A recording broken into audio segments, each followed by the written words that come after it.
অবশেষে পর্যটকদের জন্য খুশির খবর দিল বিশ্বভারতী কর্তৃপক্ষ। সবকিছু ঠিকঠাক থাকলে চলতি মাসের শেষের দিকে অথবা সেপ্টেম্বরে পর্যটকদের জন্য খুলতে চলেছে বিশ্বভারতী ক্যাম্পাস।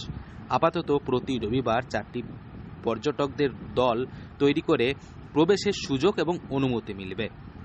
পরবর্তীতে নভেম্বরে সপ্তাহে 4 থেকে 5 দিন অথবা 6 দিন পর্যন্ত দূরদূরান্তের পর্যটকেরা বিশ্বভারতীর ক্যাম্পাসে প্রবেশ করতে পারবে।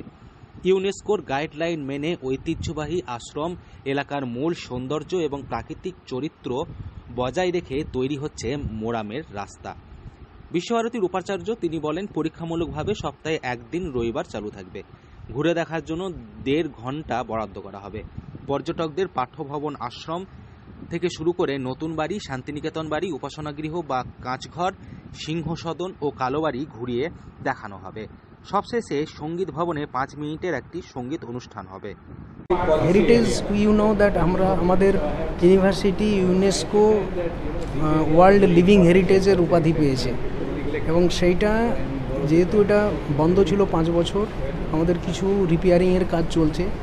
রাস্তাঘাট ট্যুরিস্টকে অ্যালাউ করার আগে আমরা কিছু প্রিপারেশান নিচ্ছি, সিকিউরিটি থেকে আরম্ভ করে কিছু রিপেয়ারিংয়ের কাজ চলছে। সেইটা আমাদের বর্ষার জন্য, এত কন্টিনিউয়াস বৃষ্টির জন্য একটু আটকে গেছে। হতে পারে এই মাসের শেষের দিকে, না হলে ফার্স্ট উইক অফ সেপ্টেম্বর আমরা স্টার্ট করে দিচ্ছি হেরিটেজ ওয়াক।